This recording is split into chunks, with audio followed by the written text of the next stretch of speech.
Querido Antonio Atolini, ¿cómo te va? Hola, ¿qué tal, Vicente? ¿Cómo estás? Qué gusto saludarte a ti y a todo el auditorio, no solamente en México, sino en el mundo que ve este maravilloso programa. A tus órdenes, aquí estamos listos para platicar. Oye, pues hay que hablar de las noticias falsas, las fake news, la infodemia. Ahora sobre el tema de Cuba con artículo 19 usando una fotografía por ahí falsa, o sea, descontextualizada. No era Cuba, era Egipto, pero también cómo estos políticos, comunicadores en México recurren al tema de Cuba para golpetear al presidente Andrés Manuel López Obrador y su posicionamiento hacia la isla. Mira, es bien importante lo que estás mencionando porque en el tiempo que hemos estado aquí esperando para entrar a tu programa, pudimos ver a Laura Barranco, a Lina Duarte y a otras personas aquí comentando en tu programa precisamente dos versiones o dos lados de la misma moneda. En el caso particular de Laura Barranco sobre la comparecencia que tuvo hoy con Carlos Loret de Mola sobre el caso de Israel Vallarta y con, recuerdo, Ornalis, la compañera de Venezuela que estuvo en este momento platicando contigo. Es bien curioso porque yo sentado viendo el programa, pues traigo el Twitter en el celular y estoy viendo, en efecto, el reportaje que hace la prensa corporativa sobre estos dos temas hoy muy en boga en la discusión pública. Y es increíble, de verdad, cómo hace tanta falta, y por eso es tan valioso este espacio, para poder ponderar, para poder contextualizar, para poder dar cuenta de la versión de las cosas que los actores involucrados tienen para poder generar un mejor y más sólido punto de vista de las cosas. El caso de Laura Barranco, cómo Loret de Mola presenta su versión de soy un tipo completamente exonerado porque las personas que fueron a hacer el careo no pudieron confrontar al juez la versión que habían dicho durante tanto tiempo de que yo estaba enterado del montaje, cuando en realidad, bueno, Laura Barranco acaba de decirlo de viva voz, al igual que el compañero Magaña, Juan Carlos Magaña, que se refiere a otra cosa, y esa otra cosa no desmiente la posición original de que Carlos Loret de Mola podía haber estado claramente enterado del montaje, solamente que requiere del matiz de escuchar la voz de una de las personas involucradas y compararlo, siempre compararlo con la posición de otro actor involucrado, en este caso Loret. Lo de Cuba, Dios santo, miren, nunca pensé que llegaría a este caso, y esto permíteme hacer un chiste local, pero citar a Andrés Páez, un amigo nuestro, un tipo fantástico, pero que acaba de tuitear una reflexión que me parece más poderosa que todos los caudales de ríos de tinta que se han publicado alrededor del tema de Cuba. Y Andrés Páez dice que hablar de la situación de Cuba sin mencionar el bloqueo es como pensar en chilaquiles y no mencionar la salsa. Bueno, no había yo visto reflexión más atinada que lo que que lo que leí del compañero Andrés Páez. En efecto, una pequeña isla que puede producir quizá azúcar, caña y algo de energía, por supuesto, aprovechada de manera rapaz por las transnacionales e internacionales, particularmente las españolas, Repsol en una de ellas, ha hecho milagros, verdaderos milagros. No hay analfabetismo, todo el mundo tiene acceso a servicios de salud y de educación, son bollantes en el deporte y además recientemente sorprenden al mundo con su vacuna Abdala, que es 92% de efectiva para poder confrontar y atacar el virus del SARS-CoV-2 provocante de la enfermedad COVID-19. Es una isla que pese al terrible bloqueo comercial que tiene más de 5 décadas, casi 6 décadas, impuesto por parte de los Estados Unidos y que recientemente, como todas las veces que se presenta en la Asamblea General de Naciones Unidas, fue rechazado su levantamiento por dos naciones, Estados Unidos e Israel, pese a tener un consenso internacional de casi 190 naciones que piden que se levante el bloqueo.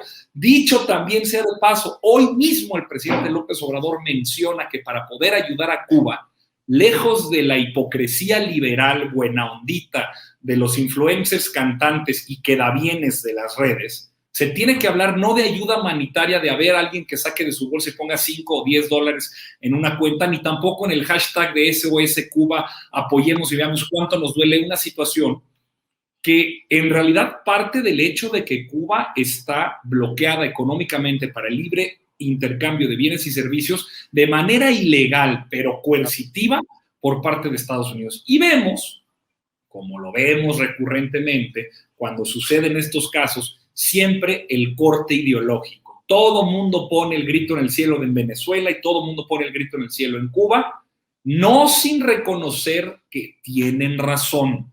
Hay circunstancias que vale la pena denunciar, como una específica carestía que viene sufriendo Cuba por las últimas semanas, que está llevando a ciertos sectores en algunas partes de la isla a tener escasez fundamental en comida y en algunos bienes, como también sucede en Venezuela.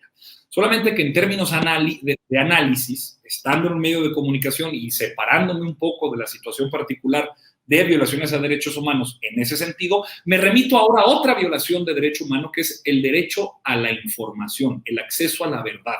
¿Por qué nadie menciona la situación de violación a derechos humanos en lugares como, por ejemplo, Colombia, que en este vorágine en los últimos 3 meses ha visto más de 30 personas asesinadas, activistas de los derechos humanos asesinadas por un gobierno de derecha encabezado por su presidente Duque en ese lugar? Y no tiene la cobertura SOS Colombia, pido la asistencia humanitaria, por favor, ayúdenos. Pues porque la prensa corporativa tiene línea editorial. Para ello un botón, que es de veras de risa loca. Penilei Ramírez, que forma parte de la plana mayor del Reforma y que además es la incorporación estrella reciente de este periódico, de Univisión, donde también colabora, y además cubana avecindada en Miami, tuitea. Una cosa terrible. No importa que no entiendas qué está pasando en Cuba, no importa que no sepas nada, no importa que tú creas que esté bien o que está mal, lo que hoy necesitamos es apoyar a las protestas que están reivindicando la democracia y en contra de la dictadura. ¿Perdón? Discúlpame, señora periodista, que además reivindica su posición de ser una arraigada cubana en el exilio.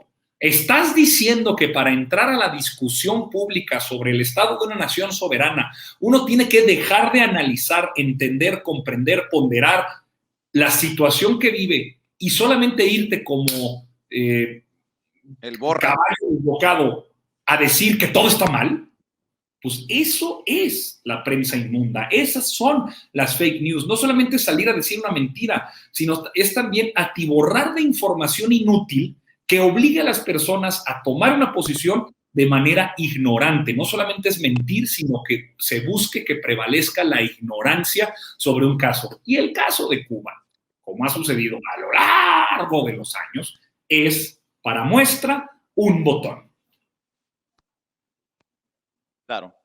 Mi querido Antonio, por esta ocasión déjame cerrar preguntándote tu opinión y tu mensaje sobre la consulta popular.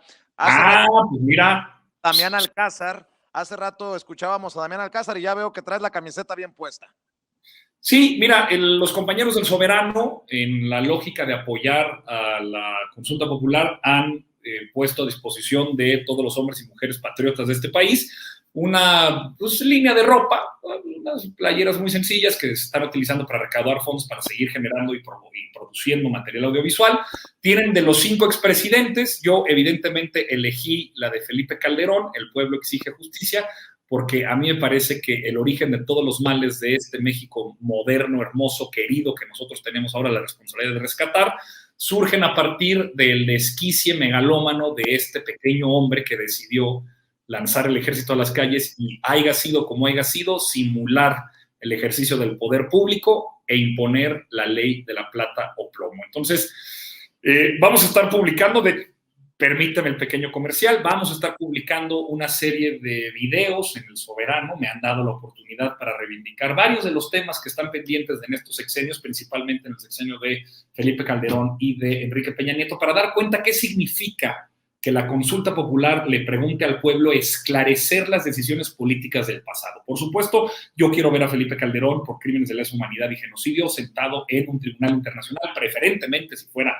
un tribunal mexicano, mejor, sí, pero hay muchos otros temas. Por ejemplo, 3 temas particulares sobre los que vamos a concentrar nuestra atención, que son eminentemente coahuilenses, pero que tienen que ver con el modelo de desarrollo que se tuvo en esos países, en ese sexenio, que es la matanza de Allende, sucedía en 2011, la megadeuda heredada también en 2011 por parte de Humberto Moreira y el terrible accidente en Pasta de Conchos en 2005. 3 temas que sucedieron en Coahuila, que sucedieron en el periodo neoliberal y que debieran servir para impulsar el contenido político que tiene la consulta popular. Queremos que se esclarezcan esas decisiones y ya no solamente se construyan versiones a modo de filtraciones de prensa, entrevistas a particulares, reportes incompletos, y todo se genera en un espectro que busque ser el golpeteo mediático, como por ejemplo la revista Proceso ha tenido mucho a lo largo de los años y recientemente en el tema de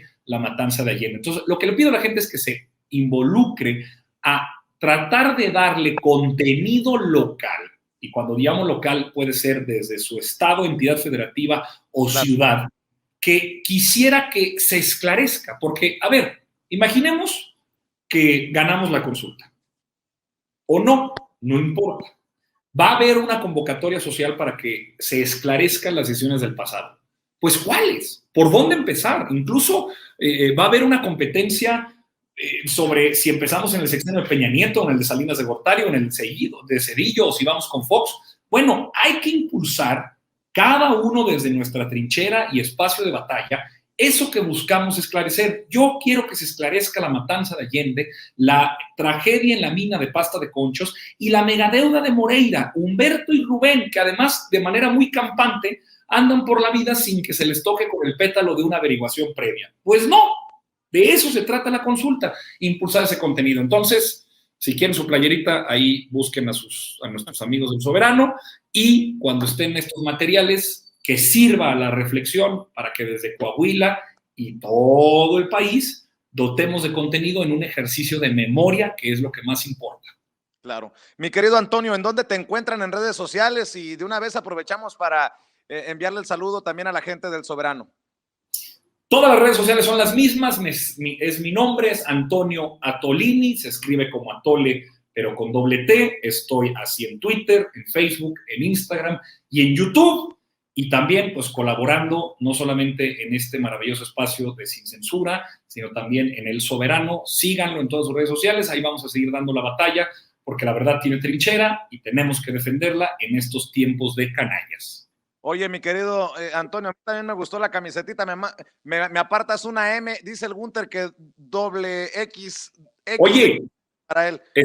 No solamente hay playeras, también hay unas tazas bien chingonas, pero la pregunta es, ¿Carlos Salinas de Gortari, Ernesto Cedillo, Vicente Fox, Felipe Calderón o Enrique Peña Nieto? ¿De cuál te mandamos? Una de cada una. ¡Ah! Pelada. Ya estás. Un abrazo, Antonio. Nos vemos. Bueno, oiga, quiero